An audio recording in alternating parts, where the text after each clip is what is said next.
I have never seen a more complicated and confusing rookie year in my entire life. But as I unpacked everything that happened during Trevor Lawrence's 2021 NFL rookie season, the weirder it got. And before you rush to the comments right away with your opinion that say, oh, he's such a bust or he stinks, which you could easily say when his numbers are eerily similar to another notable NFL draft bust, and before you even run to the comments and say he just didn't have the help, he's a franchise guy, I really suggest watching this video before you take to the comments, because it may change your opinion either way, because I sure know I uncovered a lot of things after taking this journey. So strap in, there is a lot to unpack, so let's get right into it. And I know you might be thinking that the biggest part of this video is going to deal with Urban Meyer, but it's not. I'm sure everyone is well versed on everything that happened with him throughout his season. We'll touch on his impact briefly towards the end, but the first thing I want to talk about is expectations. Before we can even get into his rookie year and have a look at some film, we need to discuss his time at Clemson. After he got the starting job over Kelly Bryant, he went on to win the national championship, and the conversation got hot quick. He would be the #1 overall pick when draft eligible, and he was crowned the best prospect since Andrew Luck, Peyton Manning, and John Elway, and that's where it stayed. That's what the media put on him, and it was his to lose, not his to continue to earn. And as we saw, it is not easy to win multiple, as this was the one and only championship he won at Clemson. He lost to Joe Burrow the following year, and then he was out in the playoffs against the Justin Fields Ohio State-led team. Now, after his freshman season, it felt like the first bit of analysis that was ever done on him was in his rookie year in the NFL. We talked about all the other prospects because Trevor was the #1 overall pick, regardless of what team it was going to be. But was he a better college quarterback than Joe Burrow, than Mac Jones' year at Alabama, than Justin Fields, or the ability that Zach Wilson or Trey Lance and the potential that they showed? Could we, did we, or should we even compare them if it was already a done deal? What was Trevor Lawrence's progression throughout college? Did he improve and become that generational talent that he was deemed so early? Well, this is just a tease that we're going to come back to later when we talk about his progression throughout his rookie year, but let's turn our attention down to Duval County and see the situation that he had in Jacksonville. Not only did he inherit the worst team in the NFL, but he inherited a bottom 5 offensive line and arguably the worst coach in NFL history, but also a receiving group that was led by Marvin Jones Jr., DJ Chark, who only played 3 games, Laquan Treadwell, and really no notable tight ends. And after rewatching several games, not only was there a lack of time to throw down the field, but there was a lack of separation, lack of being on the same page on routes, and almost a league-leading amount of drops. Let's take a look at a few of those right now. Because we rely on stats so heavily in analyzing people's play and determining who's good and who's bad, but we don't think about plays like this, where Trevor Lawrence in a Week 3 game against Arizona with 12:25 in the second quarter, with pressure in his face, delivers this absolute dot to his tight end, and it is right in his hands. But we don't want to bring up plays like these because these don't help the stats. This is just going to go in the number of the completion percentage and not go and help for Trevor's touchdown to interception ratio. But plays like this do happen, and this happened a lot in Jacksonville this year.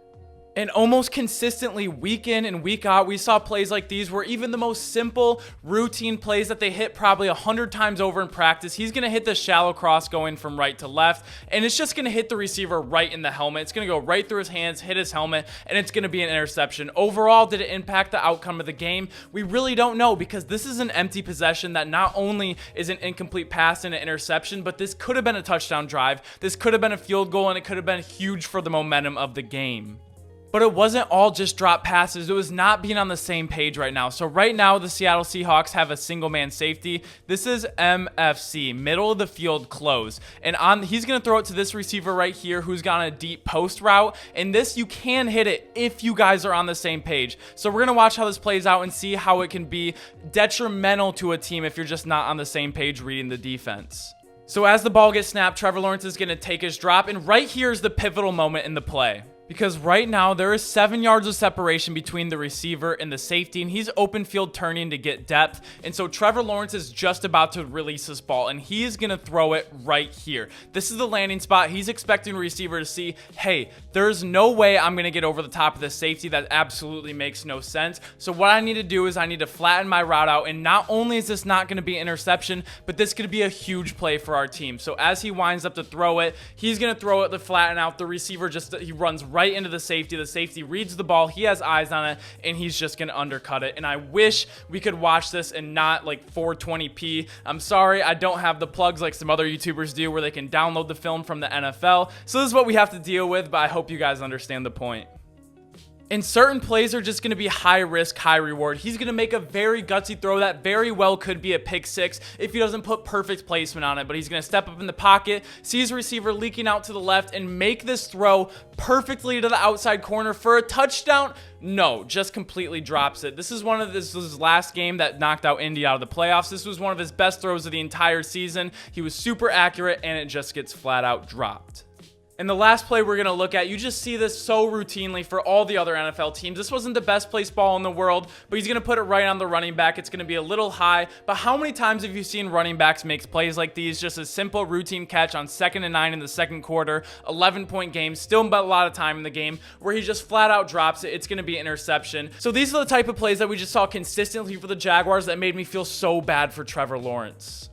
So as you can see, whether or not you think he's a bust or a generational talent, it is undeniable that he was thrusted into a situation that isn't a quarterback-friendly one. Not having time and no single receiver or tight end that consistently win one-on-one matchups is a recipe for disaster. And multiple games where the stat sheet didn't show the receiver running the wrong route, dropped passes or draft passes for interceptions. But now can we say that he had a Troy Aikman-like rookie season and he is still destined for greatness? Or would the Jags have been better off with someone like the likes of Davis Mills or even Gardner Minshew? But he isn't blameless in all of this, and it might seem that I'm portraying right now. He was the cause of a lot of the Jaguars' problems rather than being the product of them. Let's look at some of the traits that were underdeveloped and where he really struggled in his transition to the NFL. And there were some plays in his rookie year that are just complete head scratchers, like on a play like this. And I'm even telling you, if you try and pull a stunt like this, you might even have pulled for a series in a high school game. We see the quick out route at the top of your screen. He's loading up to throw it right now, and then no, he doesn't. He actually pump fakes this, and then he's going to get tackled. But not only this, he compounds the mistake by now trying to get the ball out and throw it. He throws it like backhand, sidearm, all the way to the sideline, and you just cannot have plays like this on your film. And it's just all about being decisive, knowing where you're going to go with the ball. So right now in this Texans game, they're lining up showing pressure. But on the snap of the ball, we're going to see they're going to drop off. They do a great job covering everything. Trevor Lawrence is doing a great job going through his progressions across the field. He's looking to his left, and now he looks to his right and he sees his running back. This is your running back coming out of the backfield, and he has a good, probably like 8 yards of separation. It's 3rd and 3. You're already going through all your progressions. This is probably his 4th, maybe even his 5th read on this play, but this is the advantage you want. You want to get your running back one-on-one with the corner of the outside because they're doing cover 2 man with these 2 high safeties. So trust in your teammates, get it out there. You cannot hold on to the ball forever, and that's exactly what he does, and it's going to result in a sack when he could have just flipped it out to his running back and let his players go out there and try and make a play. And also when watching his film, there was too many times where he just broke the pocket way too fast. So we're going to see the Jacksonville Jaguars actually block this very nicely. And on this double team right in the middle right there, he is falling down to his knees. But some reason he senses this as pressure. The pocket isn't going to get much better than this, but he senses it as pressure. So he's going to break the pocket, actually allowing the defenders, cutting the field in half, making it much easier to cover, and ends up going to be a 2-yard loss on this play. And it's just knowing and understanding defenses and really trusting your eyes in what we see. So we have a 3rd and 6 right here, and then we're going to have this stick route and a seam, and it's a very easy read. They're going to show pressure, but they're going to bail out of it and only send 4. But his eyes go there the whole time, and that's not what the problem is. The problem is what he sees, and this ball needs to be out right now. Your wide receiver's already at the sticks. The corner's still in a bail technique, but he tries to trust his arm too much and laser this in there when the open read is right here. And it seems like he'd be more inclined because if he doesn't convert this 3rd down, he's going back to the sidelines where Urban Meyer's at. So I would be trying to do everything in my power to convert this. Doesn't end up making a throw. Just trust your eyes, know the coverages, and take the easy first downs when they give it to you.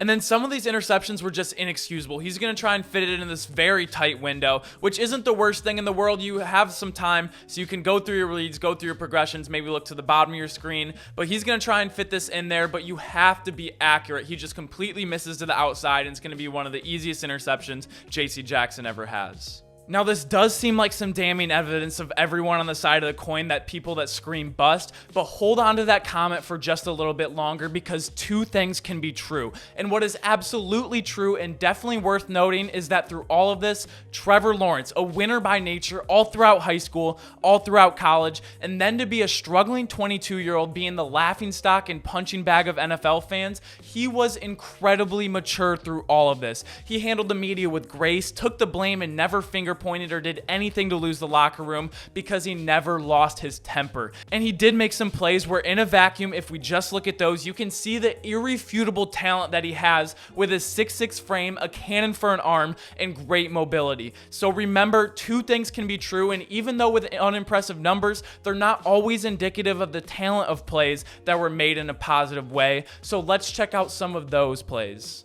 Now, this was the play of the season for Trevor Lawrence. This came in the Week 18 matchup against the Colts, and it shows everything that made him a first overall pick. There's a high snap, but it's going to be his size, his frame, his poise, and his amazing arm that he's going to be able to find Marvin Jones in the back of the end zone. And I wish we could watch this with more than 8 pixels on the screen, but again, really having a hard time finding the downloadable NFL film, so bear with me. But this is his Heisman moment. This was the play of the year for Trevor Lawrence, and everything that they drafted him number 1 overall for, we got to see on this play right here.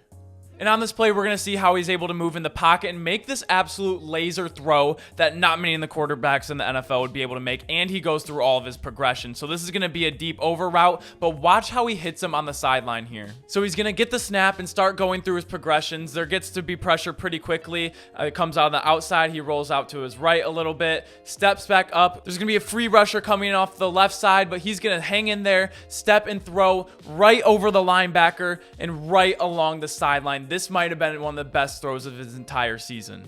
And in a vacuum, all of these plays, you just really get to see why he was the number 1 overall pick and the potential he truly has. So on this play right here, Christian Wilkins is going to be right in his face. Look at what, that is a large man. He's going to be able to hang right in the pocket and layer this throw perfectly to Marvin Jones on the back shoulder. And it's also dealing with these very unique defensive fronts that the Dolphins were showing all game that gave Lamar Jackson and the Ravens so much trouble. But he's able to hang in there, read the coverages, go through his progressions, and hit Agnew perfectly and layer this ball in between 3 defenders. And I know I was getting on the Jaguars earlier for dropping a lot of passes, but this is a huge catch right here for a running back, so I have to give them props when it's due. And he just looked so much better, and not as much as like a rookie, when he just trusted his instincts, when he was able to pick up on the coverage quickly, not second guess himself, and put an absolute beautiful ball in. So the Colts are showing heavy pressure. Regardless of how many people they bring, they see that he has man-to-man on the bottom of your screen, and he's just going to step back in there, know his matchup, and get this absolutely perfect back shoulder throw into Marvin Jones. He was able to consistently do this once he was able to understand the coverages. He was able to hang in there in pocket and make these tough throws. And it's plays like these where he truly looked like a number 1 overall pick, and he was able to elevate his teammates even when he didn't have the best roster. And on this last play we're going to look at, I just love how he goes through his progressions. He scans the field all the way right to left, stays calm and composed in the pocket. And one of his biggest criticisms I had of him coming out of college is he only had a fastball. He really didn't have a lot of touch on his passes, but this was a beautiful strike where he was able to just put some touch on the ball and get it over the safety in the corner for this touchdown right before half against the Cardinals.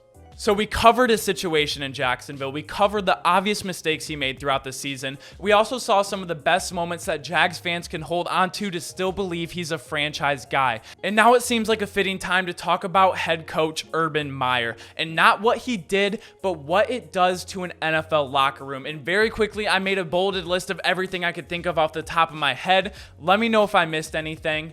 But this is a 10-year career worth of horrible mistakes that he speed ran into little over half of his first year coaching. Now, this is bad on the surface, but the environment and backlash internally is what we need to talk about, and it is much more concerning. I'm sure you've all had jobs before, and I'm all sure you've all had bad bosses before, and if you've been lucky enough, you've had a good boss. But if you haven't, you can apply the same mindset to a teacher while reaching a higher education. And if you have, then you know there is a massive difference working for someone you like, respect, admire, opposed to someone you despise, don't respect, and are always stressed to see. Now, this isn't a one-sided affair. Not only did the Jaguars not respect him, and not only were they going into the game with a rookie quarterback, but in cases like the Rams where they lost 37-7, they were going against a team with a better defense, a better secondary, a better offensive line, quarterback, wide receiver, running backs, pretty much outclassed across the board. And the Rams loved their coach. They respected him. They worked harder for him because he earned their respect, and he worked equally, if not longer, hours than they did. This is what is not talked about, because on the flip side of the coin, the Lions, a very similar talented team to the Jaguars, came into a great culture and worked their asses off. Even though they were outmatched and outclassed, they wanted it just as bad, if not more, than the other teams they were playing. This is the story that needs to be talked about when it comes to Urban Meyer and this Jaguars team. The injustice he did for them is far beyond his actions, but it's how he made every single player, coach, management position, human being feel about going into work every single day. And now we can start to make a conclusion. And the conclusion is that this is chapter 1 of Trevor Lawrence's story. And no story is written without side characters and side plots, but Trevor is going to have a huge role in this. He's going to need the help and support from his team, which starts and stops with proper coaching and a GM who is willing to invest in him and his future. But it's also on him to not be content where he is as an NFL quarterback, because this year was embarrassing on many fronts when it comes to the film. He has been blessed with a larger than life body, an insane amount of raw talent, and it's on him to put it together. He needs to fix the things that we showed in the second part of the film study, and he need to do this. You need to dedicate himself to his craft, his technique, his footwork, his growing understanding of NFL defenses. Work with your receivers in the offseason to share the same mind and read defenses in the same way. Be poised and confident in his abilities to go through his progressions quickly and accurately. And if he doesn't, it is possible that he could be the biggest bust in NFL history, with all the expectations he had coming into the NFL. And this is the year we can look back and say, we should have known all along.